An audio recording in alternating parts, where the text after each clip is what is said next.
Hello everybody, sorry to keep you waiting. I think we all thought you'd fancy a few more bowls of fancy little nibbles and things rather than listening to five middle-aged blokes droning on about football. It's not going to be like that, believe me. Welcome to the studio. I'm Mark Clemmit from BBC Radio and Television.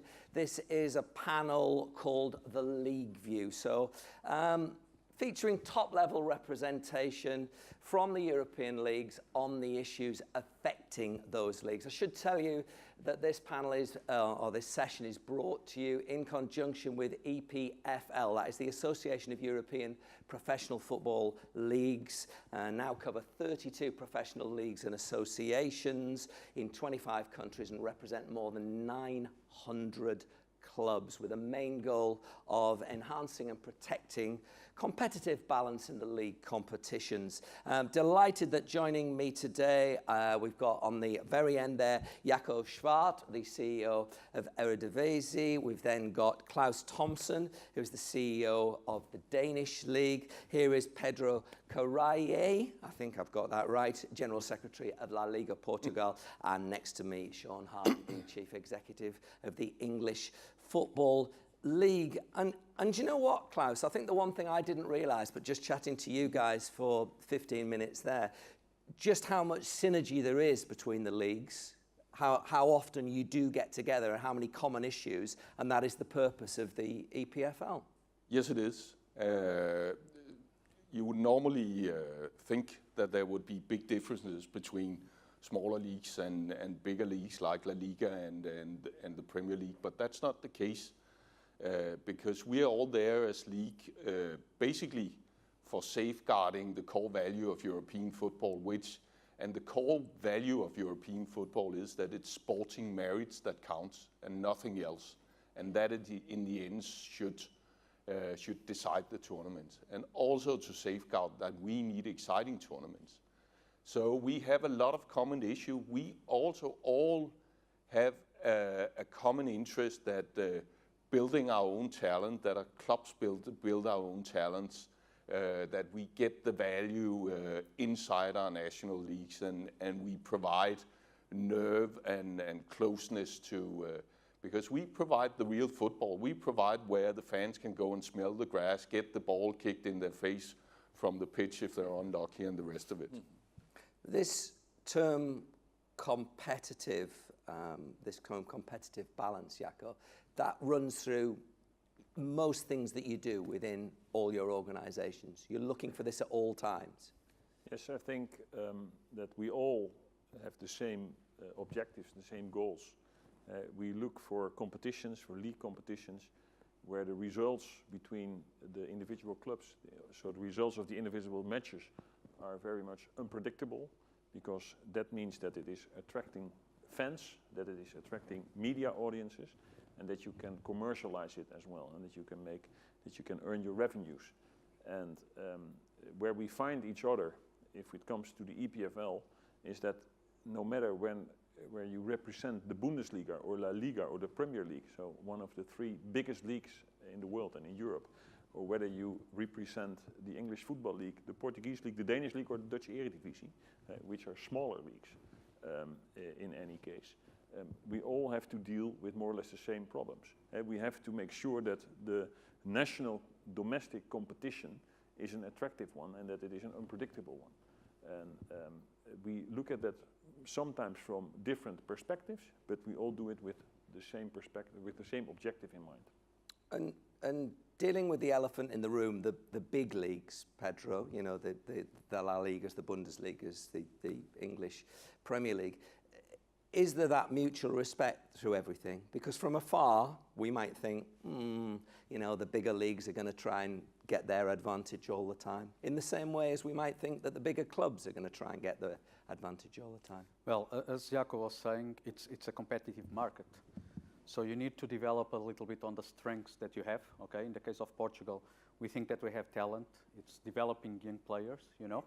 And then obviously try to be so competitive, interesting leagues, but then also to perform well internationally, okay? And nowadays we are seeing the market, the transfers, the amounts.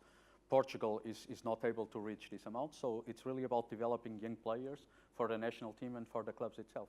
Well, okay, there's lots of things I want to talk about to the guys, obviously, but this is obviously a main plank. You do youth development very well in Holland, obviously. You've got a good reputation for it. Something you've been working on as well, Shaun. This has been a central plank of what you've been working on for the last few years. Yeah, I mean, the whole issue of, the one common factor between all the leagues is that regardless of we're the biggest or the smallest, we're all competition organisers. We're there to provide a domestic competition, which, as you've already heard, we want to see be as a competitive. That's where the strength of individual football in each country come. But what we do all do, of course, is develop young players. Now, we all develop young players for differing reasons. Some to bring young players through to play in your own first team, some to generate income from the transfer market. All are perfectly credible reasons for running youth development. We have 68 of our 72 clubs in the EFL running fully fledged development schemes for boys from 9 through to 18. So we've got that real breadth of coverage across the country. So no young player will have to travel too far to find professional training, and that goes the same in each country. Because remember, competition organisers, we have the clubs, we facilitate competition for the clubs, a set of rules that are all about increasing the strength of our own side. So, youth development is right on the top of the agenda of all of us. And when, you Dutch started to produce these talents, and we know that they'll get moved on increasingly at younger and younger ages. Was there a line in the sand, do you think, Jacco, when Dutch football decided they were going to be a talent factory in order to finance their clubs, rather than hanging on to that talent to try and restore Ajax, PSV to the top table again? I think from an historical perspective, youth development in Dutch football, especially on club level, has been one of the crown jewels for a long time already, and we are fighting every day to make sure that it remains one of the crown jewels. What we see, if you look from and I think I agree with Shaun that also in the bigger economies and the bigger leagues, they are investing a lot of money, and even more than we can and our clubs can, in youth development. But the big difference is that if you look at the highest tier league competitions, the difference between the Premier League and the Eredivisie is the Premier League can afford, the clubs in the Premier League can afford themselves to contract the best players from everywhere in the world. And that's something we cannot. So you see in practice that the talents who are developed in England are no different, in my opinion, than the talents who are developed in the Netherlands. But it is much more difficult for an individual player to reach through the youth academy of whatever club, the first team in the Premier League, than to reach the first team of whatever club in the Dutch Eredivisie. And you see today, and not only today, but that's a development over the last long years already, is that the richest clubs in the biggest leagues, they can afford themselves to contract talents on a young age, 15, 16, 17, 18, to contract them and to see and to put them in their own youth development and to see whether they are good enough to, after all, reach their first team. But I'm talking about a mindset as well, Pedro, that is to say that you are willing to be seen as a talent factory, to let those players reach a certain level of maturity and then to move them on, which has become part of the financial model of your league, for example. Yeah, it's, as Jacco was saying, it's not easy, because nowadays several clubs in Europe, they hire the players younger and younger. Okay, so one of the difficulties is to still keep on development, and sometimes the development, it's not only the homegrown players, but also we have a traditional link with South America, with Africa, but to keep them to a certain age, to do the transition between the junior years, so the under 19. And what we are doing, for instance, in Portugal is having B teams, to do this transition to the professional world, and they will be kept a little bit more until under 21, under 23. But one thing that is also important is for these clubs that are betting on development to remain competitive at the national championship, but also international in international competitions. What do you think the secret is. I mean, we see Monaco lose for virtually half their first 11 and then suddenly make a pretty impressive start to the new season. Claus, why is it that certain nations seem to be able to produce talent in such quantities, or certain clubs, I should say? Well, both nations and clubs, because in the Danish league, we don't do this. We don't see ourselves as a talent development league. That's not why we do this. That's not why we do talent development. We do talent development because it gives us a competitive edge. It gives us because we are traditionally better than the bigger countries. Pound for pound, we're much more efficient on producing talent. I think part of the secret is different in different nationalities. Pedro will say what's special about Portugal and that they have special traditions of football. In Danish football, it's the fact that almost somewhere between 400,000 and 500,000 out of 5.5 million Danes play football. So we have an enormous grid, almost all talent surface in Denmark. So that's a competitive advantage. And the reason that we work so much with it is that produces very good players at a price that we could never have international transfers into the Danish league on the same level of quality. We could never have the same identification between fans and local communities and the teams like this. We could never have commitment and willingness to die for the club facing an economically far superior opponent. So we do it and think that it's and we invest heavily in it. But we don't do it to become a talent development league. We do it to gain a competitive edge. You studying this, Shaun? Absolutely. I don't just mean this chart, but I mean... No. I mean, absolutely. I mean, the actual value equation, does the investment in youth development actually deliver an actual bottom line return? And, there's lots of high profile transfers of young players that always skew an overall pattern. But like my colleagues have already spoken about, one of the key factors is getting young players through into your first team. You tend to have to get first team experience before you actually drive a maximum value in the transfer market. So it actually fulfills itself if you get the right players into the system.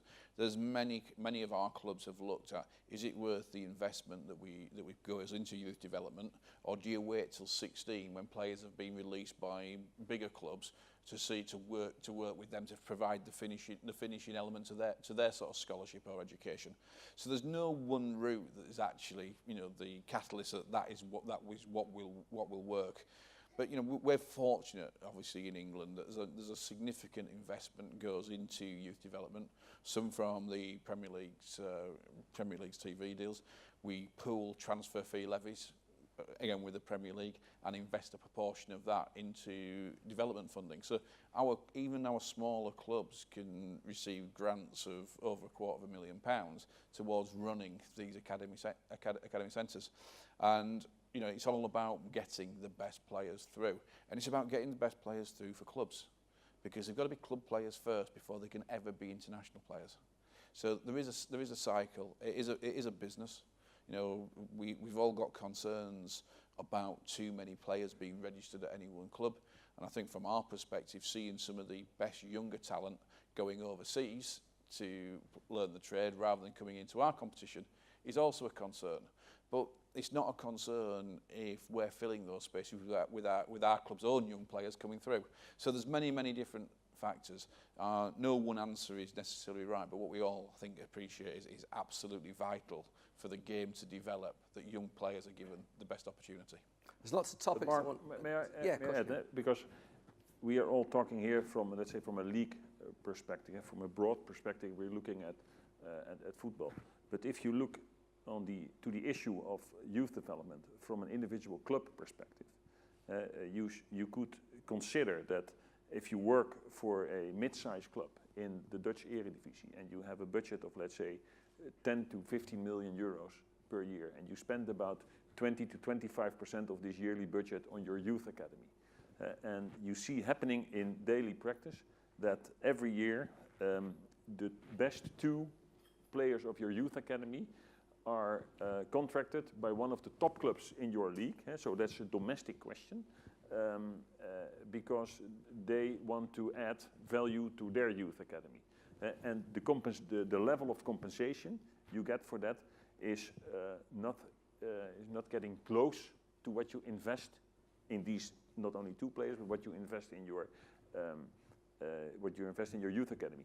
Then, as management of this individual club, it will happen the sooner the later that you start questioning, if this continues year in, year out, that you start questioning whether you want to spend your budget on youth academy, on youth development, or whether you want to spend your budget on contracting directly players for your first team, to put quality to your first team and the results of the first team, which is where you are. This is where this is your primary business, and we do not have to forget that the way how it is organized right now, the differences between compensation for youth development and players who are still youth players and who go to other clubs on a domestic level and on an international level, related to the transfer system which we have, that is way out of balance. And we have to bring that back into balance to make sure that leagues and clubs especially, keep on going investing in youth academy. Well, they're a dream, this panel. You know, they're all looking at me wanting to chip in, but the problem is I've got at least another dozen subjects to get through. But I do want a quick answer. Have you guys all studied wastage rates and managed to bring them down over a period of time? That is, players that come through the youth academies but are then lost to the game and drifted out. Have you studied those numbers and been able to reduce them? Any of you? It's studied internationally by the organization in Switzerland, I think. Yeah. But not individually as a league, just to see. We've been working with it, but we've been working with it in the sense that for instance, the second and especially the third tier in Danish football, we've been trying to develop some competences with those clubs, so they can be a good landing pad for some of these players that doesn't go into the top league or the Danish Super League. And then we've tried to develop competences to provide this landing pad. So that's how we. I mean, I think it's a real key point. There's, you know, how do you measure the success of a youth development scheme at any one club? There's the obvious, you know, transfer fees received, first team appearances made. But, you know, I'm sure that every single professional club in Europe's players that come out of the academy are better players than what they were when they actually started. Now, whether that person then goes on to be a player for your club or another club, we're turning out better players. We're improving standards all the time. You know, in England, and I'm sure it's the same across Europe, we also, particularly when the boys start at 16, so they come out of full-time education and effectively undergo an apprenticeship, we ensure that alongside that is an education to get them some qualifications, because it is a competitive industry. Any professional team can only field 11 players on one Saturday afternoon. So there's bound to be wastage, but wastage shouldn't be looked at as a victim of a lack of productivity. It's just the competition. You know, the competition is high. It's a high bar that players have to reach to become professionals. What I think we've all got an obligation to do alongside our clubs is, if somebody doesn't make it as a professional player, to try and ensure that they are best placed to go back out into, should we say, the normal working world, rather than this precious business that we have, and they come out better people. To be continued. I'm going to say the words calendar congestion, or at least I'm going to try to. And I'm guessing if I look at you, with all the league games you have to deal with, and fit in your League Cup games and your trophy games, and then your clubs competing in the FA Cup, how on earth are you holding it together all? Well, I mean, calendar congestion, fixture scheduling, I mean, they are the big challenge that every single league faces. And yes, we have 24 teams in each of our divisions, 46 league games, two senior cup competitions, one Checker Trade Trophy, which is for our League 1 and League 2 clubs. And it is a minefield. Bad weather is our enemy. Players and clubs have big enough squads to be able to cope with the games. What none of us can cope with, or certainly in England, is if the weather turns, you can't recreate time and space. So it is a big challenge, and every time we look at it, the fixture schedule gets more and more congested, particularly as we're all trying to create more and more opportunities to view for broadcasting. So yeah, it is the perennial problem. You know, when you see the fixture schedule at the start of the season and all the different coloured blocks for the different seasons, you know, you just keep your fingers crossed that we don't suffer with bad weather. Now, I know you haven't got a definitive answer to this, but it won't have escaped your attention. We have a World Cup that is moving to the winter in 2022. I mean, Claus, is there at the EPFL, has there been a working group yet? Have you started to think about how we are going to create a month in the calendar? And don't forget, normally the international teams, the bosses want to take them players away for a month before they go anywhere. Yeah. Well, first of all, they're not going to take them away a month before they go anywhere, that's for sure. I mean, that one will have to be abandoned. So we're going to be into the realms of the Africa Cup of Nations where they play a league game at the weekend and then maybe... Something like that would be have a a week. reasonable way to execute it. Because the Danish league, for instance, is in the situation where we don't actually know how we're going to do it. We're not sure we can. I think we're going to start 1st of July. That's going to be that's where we're going to start the tour, and it really, because the extra dates we might get turns up in the wrong end of the tournament, you know. So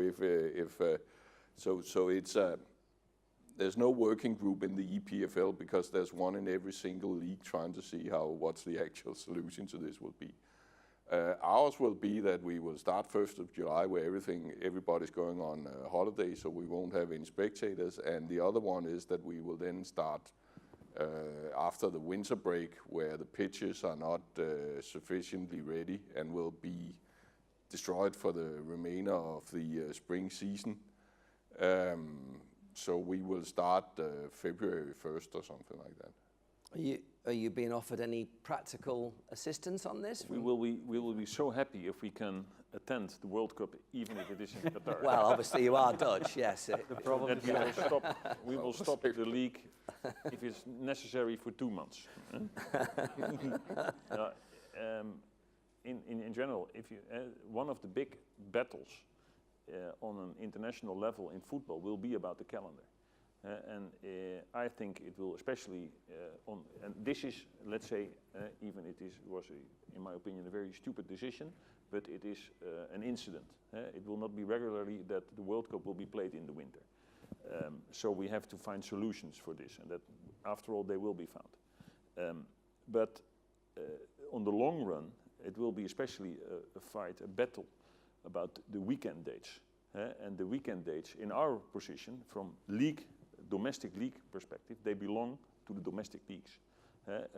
If you look at the calendar, regular calendar today, you can already see that some of the weekends are claimed by the governing bodies, who are the governing bodies, FIFA and UEFA and whoever in the world, who are also competitors of ours, because they also organize their own tournaments and competitions. And we have to make sure that we find the right balance, that domestic football is the core and is the base of the success and the growth of football international level as well. And from there on, we have the dates which we are not going to use for domestic football. We leave them over for international club competitions and also for national team football. And it's essential that the international organizers of competition realize this, because in the last 25 years, the number of blocked international dates has risen with more than 20%. And it's also, and it makes life difficult for the real providers of football players, which is club football, which is national club football. You can even illustrate it in financial terms. I think the predictions around the European club competitions for the next cycle is around 3.2 billion euros per year, which is an impressive figure for the total income. But the income of the media contracts alone for the domestic competition in the same countries is 18.5 billion euros. So the foundation of football is national league competitions, and therefore the national league competitions needs to have a safeguarded calendar. And we're getting to the point where it's getting to be a serious issue, which I also think UEFA and FIFA is recognizing, and we're having good discussions about it, but we need to get into it, and especially we need to have an agreement that weekends are sacred. Pedro, you haven't had your say on this. Well, the concerns are typically the same. Personally, I would have a little bit a different view because I was working in Qatar for 2 years. I was the tournament director. So as Jacco was saying, it's a one-off, okay? There were some measures that were already taken, like the Confed Cup is not going to be in Qatar. So instead of, let's say, having an impact on 3 different seasons, it's going to be on 1 season. So we'll have to find a solution. At the moment in the Portuguese Championship, what we are doing, of course, the calendar is congested. It's difficult because we want to have matches. We have all the matches broadcasted. Last season was the first one, and we want to have matches on the weekend. Avoid the Wednesday ones. So we are trying to reduce the number of teams. Okay, this is one of the steps that we are doing. We are fortunate because we can have football all year round. Even this year, we anticipated the start of the season because of the Champions League playoff and the World Cup next season. So we try to see it from the positive side, but clearly, and we also have like the weather issues, you know, in the islands, in Madeira, in Azores, and so on. So finding new dates for postponed matches, it's something that is not easy. But as we said, it's something that will play along, one-off, and we will solve it. If we start on the 1st of July in England, can you let me know early so Mrs. Clemmit doesn't put the usual bill? I mean, you know, the whole issue is it's a real big challenge. I mean, we've started to look at it. We've got the dates confirmed now, which was helpful. You know, I mean, you know, our initial view, and this hasn't been through the club's approval process, but I think most of them are aware of our thinking. You know, in terms of League One and League Two, we'll just continue. Just continue to play through. You know, the majority of those clubs won't be providing international players to the competition. You know, there's the ability to play on games that will clash. We might have to look at fixture scheduling, fixture kick-off times, you know, because you wouldn't want a domestic game kicking off at exactly the same time as hopefully England are playing. And, you know, we'll League One and League Two will probably just do that and continue. And I understand why you have to do that, but it doesn't make the World Cup special. We didn't move the World Cup. The World Cup moved into the traditional domestic season. You know, our responsibility is not to the World Cup. Our responsibility is to our domestic competitions. You know, the Championship will naturally have to stop for a period of time. You know, we will be. You know, the Championship clubs will be providing players to the international teams. How can you have a competition? We're talking about competitive balance and integrity of competition. You know, with some clubs not being able to field players because they're away on international duty. That's not injuries. They take part. They're part of the game. This is an influence on the outcome of the competition. It may be that the Championship stops for the group stages because the majority of the players, statistically, when we've had a quick look, in the Championship, will probably be players that are from not the highest ranked countries inside the World Cup, and they may well at that stage, you know, stop for the group games. Most of the players will come back because we've got to take a view as to how do we protect the value of the competition both domestically and internationally. So there's some really big challenges. You know, we're fixed with 24 teams and 46 games, and all those cup competitions that you've heard about talking about earlier. So it is going to be very compact. Thank you. Video assisted referees. Where are we all? I'll start with you, Jacco. Yeah, that's one of the good and big innovations, I think, international in football. We are one of the countries where we started this project from the beginning. How long ago? I think about 3 years ago. It's a project which is run in the Netherlands more by the federation than it is by the league.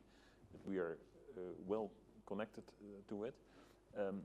And now we are in the phase that I think technically it is more or less proven technology, but now it's also an economical question. Our calculations, as far as I understand from my colleagues at the federation, show that in the Dutch Eredivisie, if we would implement it for all the matches, and that's what the clubs say, it's either for all matches or for no matches, because of, let's say, fair play, to have the same rules and the same technology everywhere or nowhere. it would mean an investment around 2 million euros each year. That's a lot of money for Dutch football. And that means that we also bring it into, let's say, is this one of the top priorities for the development of Dutch football, or do we have other priorities? We have some other discussions. In all countries there are discussions about what should be renovated or innovated at first. But it's a very good technology, and I think from an EPFL perspective, and we will discuss that not only here during Soccerex, but also later this year, this season, this could be one of the examples where we can show benefit to all our member leagues, because maybe we can, if we do this individually, and Pedro is doing that individually in Portugal, and other countries are doing that, we can join forces, and that will reduce prices, and it will enlarge the knowledge. I mean, if I've got my facts right, Belgium, France, Germany, Italy, Poland are all in an experimental phase. You guys are on with it? You've started experimenting with it? Yeah. Portugal has it, have you? We haven't. You haven't. Why not? Sorry, that sounded officious. No, because we have the same. We're of the same opinion as the Eredivisie. It's innovation in football. We welcome it. I think we've chosen to prioritize other areas of investments and other areas of pushing development. Talent development is one of them, and you know, if you're not a big league, there's only a number of development projects you should choose. We're following it closely. Our concern is exactly the same. We will have a look at what's the actual value it provides, and what's that value compared to other value we could create with the same finances. Even if we say in refereeing, for instance, increased investment in professional referees, in training of referees, and you know, what's the so we're going to have a look at the trade-off of what's the value creation. The value obviously is that a referee doesn't get hung out to dry, not being able to see what we can see but on the television. question is how, you know, in how many cases is that actually, in how many cases is the video assistant efficient, and in how many cases will it change the refereeing? Does it even make mistakes, which it does, if I've understood the experiments correctly? But I can maybe develop a little bit on that. So on the Portuguese side, we started like 1.5 years ago in collaboration with the federation. The clubs were for it because they wanted to have a fair competition, you know, and there were always several discussions about refereeing. So at the moment we are implementing in 306 matches, so we decided on the first league. We are a bit more cost efficient than what Jacco was saying, so we went for a centralized system, which means that from a place, in this case in Lisbon, you can monitor all the matches at the same time. We normally don't have more, at least until the last rounds, we don't have more than 2 or 3 matches at the same time, but we are able to do this and to, let's say, to go further if it is needed. It's been important, it's been a success. There were matches, there are matches that nothing happens, but there are matches that we have 9 to 10 situations.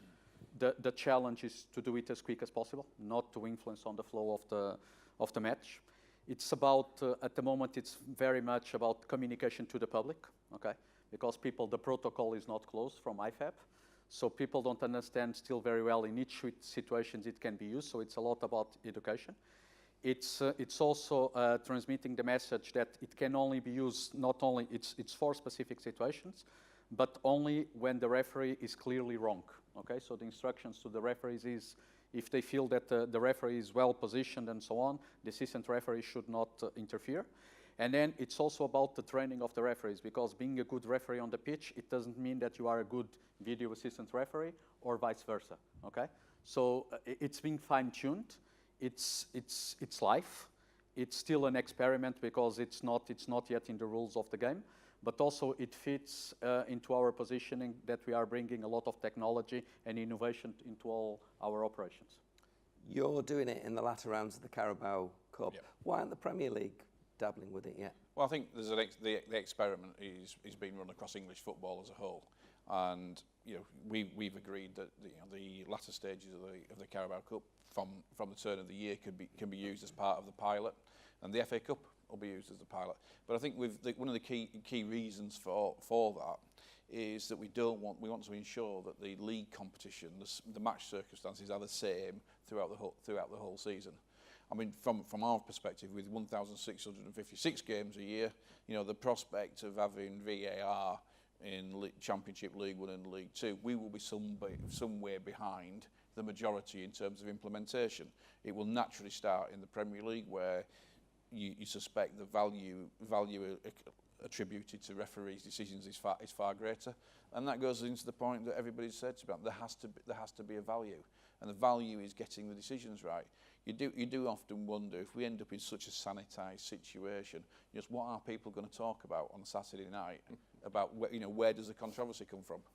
Yes, but as I said, there have been some absolute howlers where, before a penalty's taken, we've all seen it in triplicate with bells on our televisions, and that kind of, in my opinion, doesn't seem fair.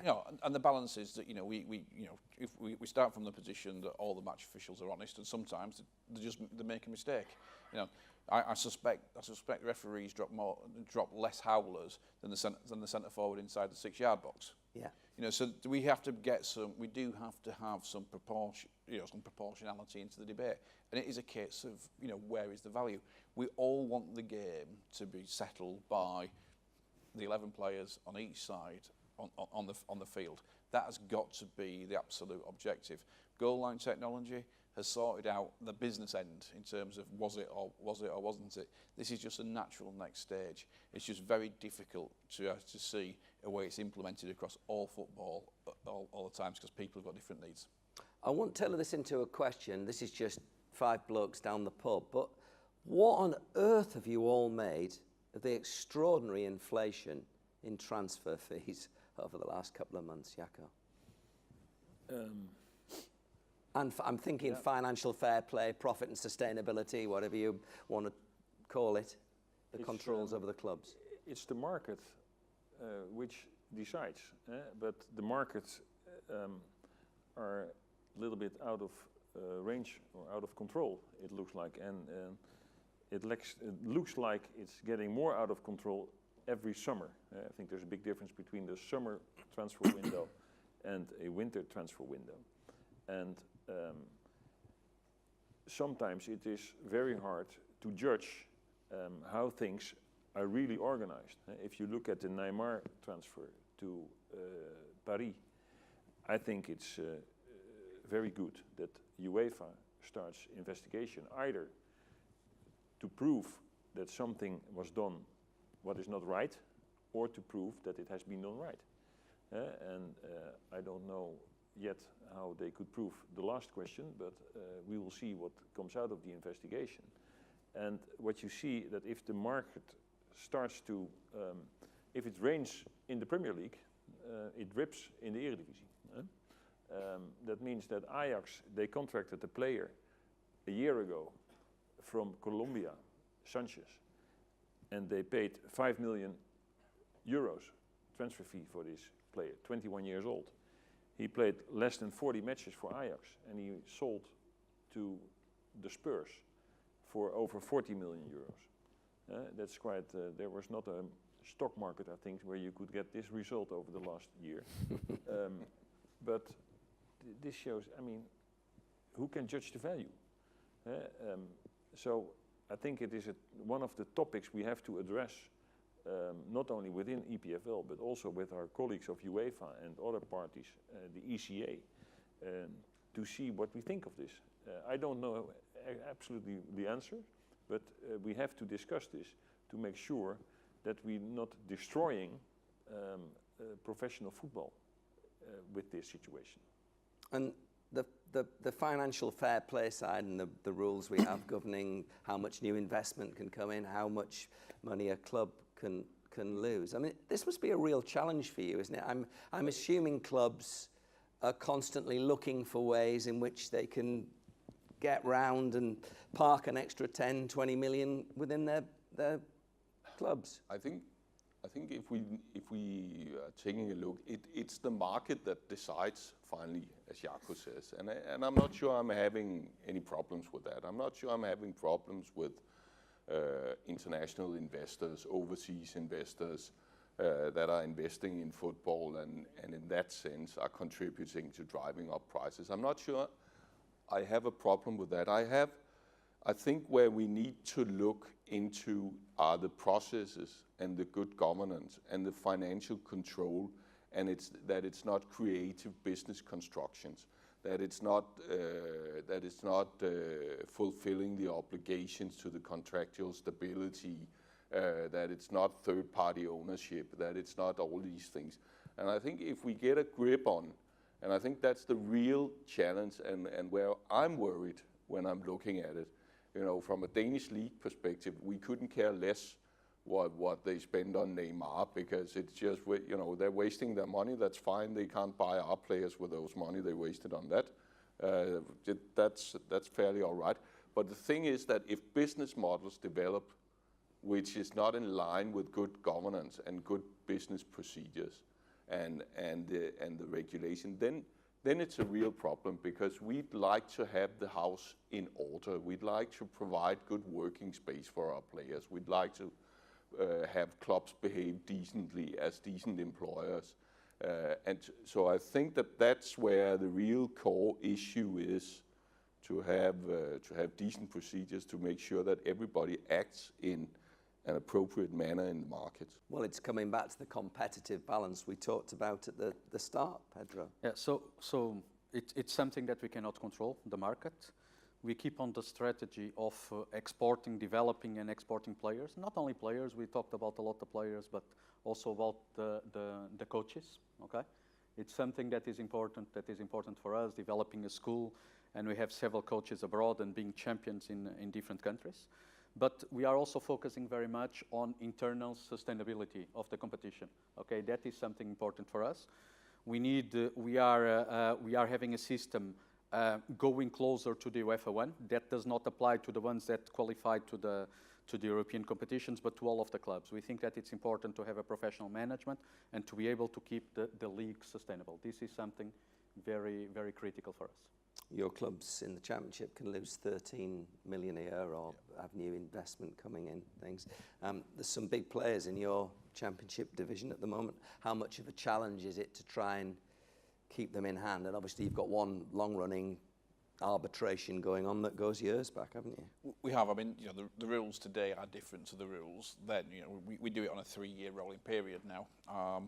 The rules deal with promotion and relegation from the Premier League, with different allowable levels of loss in each division to try and even that out. But clubs are ambitious. Clubs is a competitive industry in England. Obviously, the prize of getting promotion to the Premier League is massive, and that's the objective of the majority of clubs. There will be a minority that are happy to stay in the Championship, but most are ambitious. They want to go up. So, I mean, it is a challenge. You see some of the transfer fees that are being paid, and the 3-year rolling period means that a big transfer fee paid now means a big transfer receipt has to come in at some stage over the next 3-year period to be able to balance it. We've seen a market where there is inflation in transfer fees, so good Championship players are going for more money, and so as long as that keeps happening, the cycle will continue. But as everybody's touched on, what we've got to make sure is we don't go boom or bust. Clubs have to be there for the period. And if the financial support is there to support the clubs going forward, and it's inside that competitive balance range, I think our focus needs to be in getting each club to the end of the season and in a position to start again. I've got about 5 minutes left. I'd like your biggest challenges and what you're happy with about your league as things sit. And I'm going to come down the line on that. And if a couple of you could work broadcast revenues and where they're likely to go in the future into your answers as well, please. That'll just box things off from my point of view. I think our biggest domestic challenge is how are we going to ensure that on the, let's say, the midterm, we will succeed and our clubs will be successful, that we will connect to the European club competitions as well. Because I think for a competition like the Dutch Eredivisie, it is not only very important for a club to win the trophy at the end of the season, to become the champion, but also that means that you have a ticket to the group stage of if possible, the Champions League, or at least the Europe League. And that is nothing we can blame about the European club access list or format. That's one thing we have to look at ourselves and to make sure that the quality of the Dutch Eredivisie remains high, or becomes high again, and that is an attractive competition. And what you're particularly proud of at the moment, the bits that you're doing well? I think one of the things we can still be very proud of is the fact that we have a stadium attendance of over 90% in average. So many matches are still sold out, and the fact that even that the international performance of Dutch football has been better recently than it is today, that does not really affect the attractiveness of the Eredivisie, and you see that our fans, they know, they understand that the biggest players, they play in other leagues today, but they say our heroes, they play in the Dutch Eredivisie, and we want to see them at our clubs, in our stadiums. And if we keep that mindset at our fans, on the long run, the Eredivisie can and will be successful. Brilliant. Congratulations on that. Klaus? Well, our biggest challenge is in this international market of sports to sustain our value and our national position. And the challenge is also to communicate the passion that you experience when you go to the stadium, when you side with your club, when you go and have this experience. And in a new world, it becomes the challenge. And we fortunately agree with the media investors and with the TV rights holders in this. So we're actually going to try and invest in keeping the passion in the stadium, getting up to Jacco's attention rate, which is amazing. We haven't got it, but we're going to invest in the passion and keeping the passion and communicating it. That's the most important thing. And if you're asking me what I'm proud of, I'm real proud of the football that's being played there, because for the financial resources and for the size of Denmark, it's a fantastic game we stage on the pitch, and that's why the fans are actually recognizing that these are the local heroes, because they do provide a spectacular show. This is lovely because we're getting a real feel for the characteristics of your individual countries. Pedro?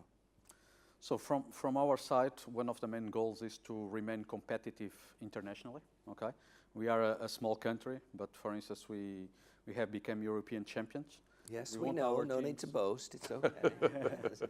We want our teams to be competitive at the international market. So we want to continue to develop the internal conditions. You know, better infrastructure, more public. We are beating the numbers from the past. One challenge is creating more interest, creating more value. In the case of Portugal, we don't have centralized TV rights, so the clubs are exploring this individually. It could be a step for the future. And then obviously, because we have 10 million people, it's important to look internationally and to see how to promote the league. Did we get what you... Yes, I think you boasted about winning the Euros, so I'm not going to let you boast about anything else. It's a fact. Yeah, well, okay. Sean, last word to you. You can't argue with facts. No, you can't. But I mean, you know, from our perspective, you know, is it a league's concern? I think one of our main priorities is to ensure that we work with the clubs to try and ensure that attendances at live games on a Saturday afternoon predominantly increase. You know, well, that's what we've got to do. We've got to get more people coming through the turnstiles. It's not directly our responsibility, it's obviously the responsibility of the clubs, but I think as the competition organiser, we all see the benefits of trying to have some collective and central activity around that. In terms of things we're proud of, obviously the innovation around our approach to international broadcasting to try and build the profile of our clubs is a really interesting step that we've taken this year. But I think at a domestic level, you know, our commitment to youth development, you know, the number of homegrown players that now have to be on each team sheet to try and ensure that we keep young English qualified players as far as possible in those teams is important. And of course, the big development comes next season when teams for the first time will have to name a player on the team sheet who's actually been developed through their own academy.